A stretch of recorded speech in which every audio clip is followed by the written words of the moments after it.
வலிக்காது. அதுதான் இதில் முக்கியமான விஷயம். கத்தி வெயிட் இருந்துச்சுன்னா லைட்டாக நம்ம இப்படி தட்டினா போதும், நல்ல ப்ரெஷரோடு உள்ளே இறங்கும். வெளியில் எடுத்தாச்சு. சைஸ் பார்த்தீங்களா எப்படி இருக்குன்னு. இந்த கத்தி அதிகமாக எதுக்கு பயன்படுத்துவாங்கன்னா, பூண்டு கட் பண்ணுறதுக்கு. பூண்டு வந்து சின்ன சின்னதாக சாப் பண்ணி எடுப்பாங்க, அதுக்கு.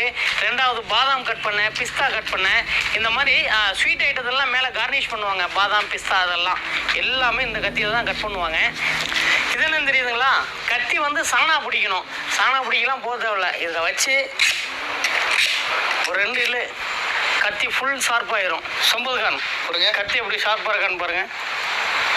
பிளேடு மாதிரி இருக்கா, லைட்டாக இப்படியே பார்த்ததுக்கு இப்படி பார்த்தோன்னா கிடிச்சு. நண்டு வந்து கடிச்சு சாப்பிட வந்து பெரிய கஷ்டமாக இருக்கும். சில நண்டுலாம் வந்து ரொம்ப ஹேர்டாக இருக்கும். அந்த நண்டு என்ன பண்ணுவாங்கன்னா, இதுதான் இது என்னென்னா நண்டு கட்டு அப்படின்வாங்க.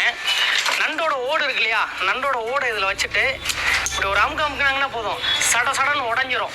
இதுதான் கத்தியோட கிட்டு. இந்த கிட்டுக்குள்ளே எல்லா கத்தியும் வச்சுருப்பாங்க. நம்மளுக்கு வேணுன்றதை சூஸ் பண்ணி வச்சுக்கலாம். கத்தி மனிதன் மாதிரியே இருக்குன்னா, ஒரு சமயக்காரனுக்கு எப்போவுமே ஒரு கத்தியை பார்த்தா குதூகலமாயிருவாங்க. ஏன் அப்படின்னு கேட்டிங்கன்னா, அவங்களோட வேலையில் ஒரு பெரிய பங்கு வந்து இந்த கத்தியோட தான். Sponsor by பயாமோட்.